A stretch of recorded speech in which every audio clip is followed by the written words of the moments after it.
ગુજરાતના મોટા સમાચાર મહિપતસિંહ બાપુ વિશે।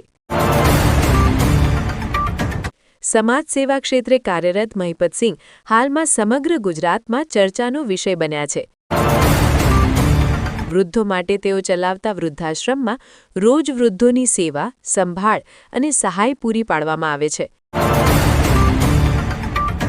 અનાથ બાળકો માટે અનાથ આશ્રમ ચલાવી તેઓ ભોજન, શિક્ષણ અને સંસ્કારનો આધાર આપી રહ્યા છે। તાજેતરમાં મહિપતસિંહે 51 છોકરી છોકરાઓના સામૂહિક લગ્ન કરાવી માનવતાનું અનોખું ઉદાહરણ પૂરું પાડ્યું। આ સામૂહિક લગ્નમાં જરૂરી તમામ ખર્ચ અને વ્યવસ્થા તેઓની ટીમ દ્વારા કરવામાં આવી। ઘણા યુગલોના સપના સાકાર થતાં સમાજમાં આનંદની લાગણી જોવા મળી। લગ્ન સમારોહમાં આશીર્વાદ સાથે સંસ્કાર અને જવાબદારીનો સંદેશ પણ આપવામાં આવ્યો। વડીલોની સેવા માટે ખાસ આરોગ્ય કેમ્પ અને દવા વિતરણનું આયોજન પણ થાય છે।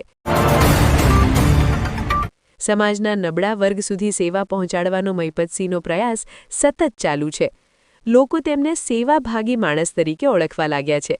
ઘણાને લાગે છે કે કળિયુગમાં તેઓ માનવ રૂપે ભગવાન જેવો આધાર બની ઊભા રહ્યા છે। યુવાનોને સેવા અને દાનનું પ્રેરણાદાયક સંદેશ આપતા તેઓ સતત કાર્યરત છે। મહિપતસિંહ કહે છે કે સમાજ માટે કરેલી સેવા જ સાચી પૂજા છે। તેમની કામગીરીને કારણે ઘણા લોકો તેમની સાથે જોડાઈ સેવા કાર્યમાં ભાગ લઈ રહ્યા છે। ગુજરાતના ગૌરવ તરીકે મહિપતસિંહનું નામ હવે સોશિયલ મીડિયા પર પણ ટ્રેન્ડ થઈ રહ્યું છે। સમાજમાં પ્રેમ, કરુણા અને એકતા ફેલાવવાનું તેમનું મિશન આગળ વધતું દેખાઈ રહ્યું છે।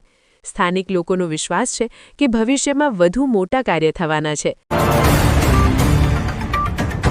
સેવા માર્ગે ચાલતી આ યાત્રા અનેક માટે પ્રેરણા સ્ત્રોત બની રહી છે।